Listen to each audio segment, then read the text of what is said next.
Vous allez maintenant, avec cet exercice, apprendre à déterminer le point d'intersection de deux droites. Cet exercice va nous donner aussi l'occasion d'apprendre à résoudre des systèmes d'équations, deux inconnues. On nous demande de vérifier que les deux droites D1 et D2, d'équations cartésiennes respectives 2x plus y moins 5 égale 0 et x moins 3y plus 1 égale 0, ne sont pas parallèles. Puis une fois que l'on a vérifié qu'elles n'étaient pas parallèles, de déterminer les coordonnées de leur point d'intersection.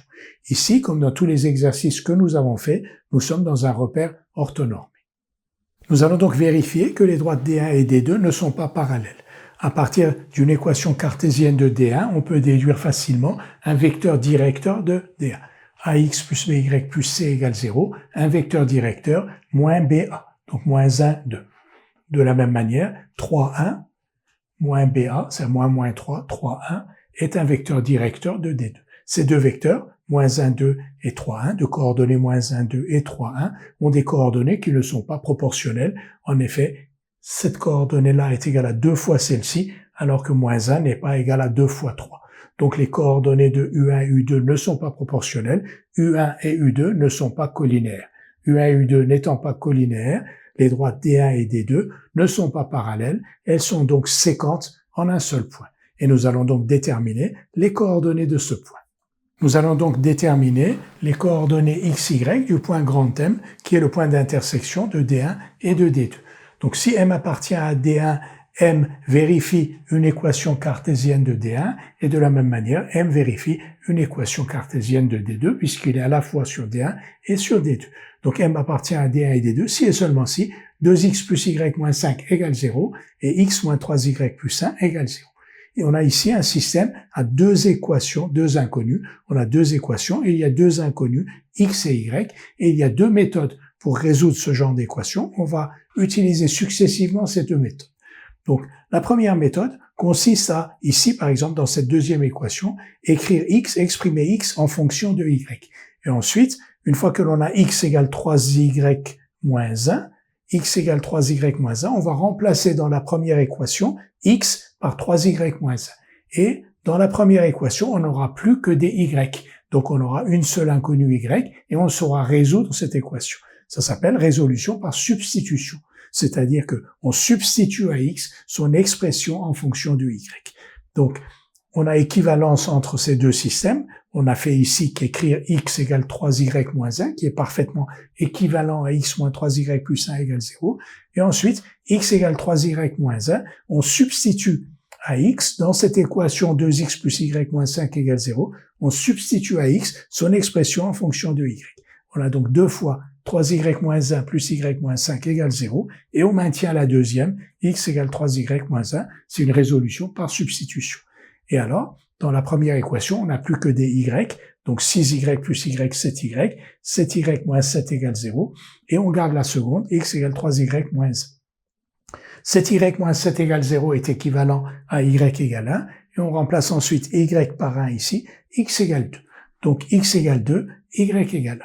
Le point M2, 1 est donc le point d'intersection de D1 et de D2. On vérifie par précaution quand même que 2 et 1 satisfont bien ces deux égalités. On remplace x par 2 ici, donc 4 plus 1, 5 moins 5 égale 0. Et ici, donc 2 moins 3 plus 1 égale 0. Il n'y a pas d'erreur. Le point grand M de coordonnées 2, 1 est bien le point d'intersection de D1 et de D2.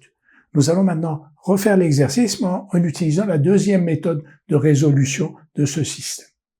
Nous allons maintenant déterminer l'intersection de D1 et D2, donc résoudre le système que l'on avait tout à l'heure, mais par une seconde méthode qui est la méthode par combinaison.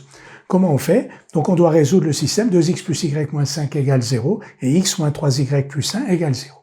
On va multiplier la première équation par 3, on va donc obtenir une équation équivalente, 6x plus 3y moins 15 égale 0, et la deuxième on la touche pas, x moins 3y plus 1 égale 0.